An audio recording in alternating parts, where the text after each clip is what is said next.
Hey everyone, and welcome back to the Mrs. Rogers kitchen. I saw another Christmas hack I had to share with you. Well, not Christmas hack, kitchen hack, but good timing because it's suitable for Christmas. And it gives me a chance to show you Mrs. Rogers' new Dutch cocoa powder, which is just yum. So the difference between Dutch cocoa powder and regular cocoa powder is Dutch cocoa powder has a softer flavor and it has more layers.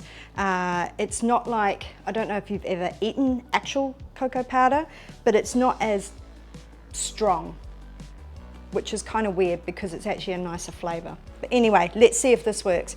So I've got some hundreds and thousands, or sprinkles, and this is the Mrs. Rogers cocoa powder. So this is a weird concept, but it seemed to work. So I'm just going to put some hazelnuts. You can use any nuts that you like and just swirl it round. And what the hundreds and thousands does is it coats our hazelnuts with lovely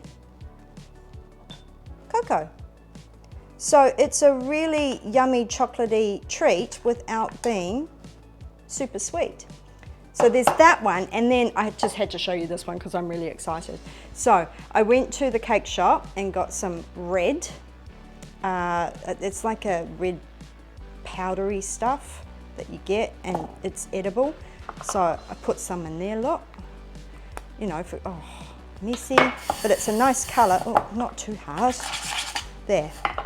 So the whole point of the sprinkles, and you might say, you're wasting the sprinkles. Well, no, you're not, because it's just going to make your sprinkles more exciting. So that's, I'm just going to, and as you can see, I'm just using some chocolates here. And now they're starting to look all nice and Christmassy. Look at that, they're so cute. I love it. So, hack, and it's a good one for the kids. So, come back and I'm going to show you what we're going to do next. Bye!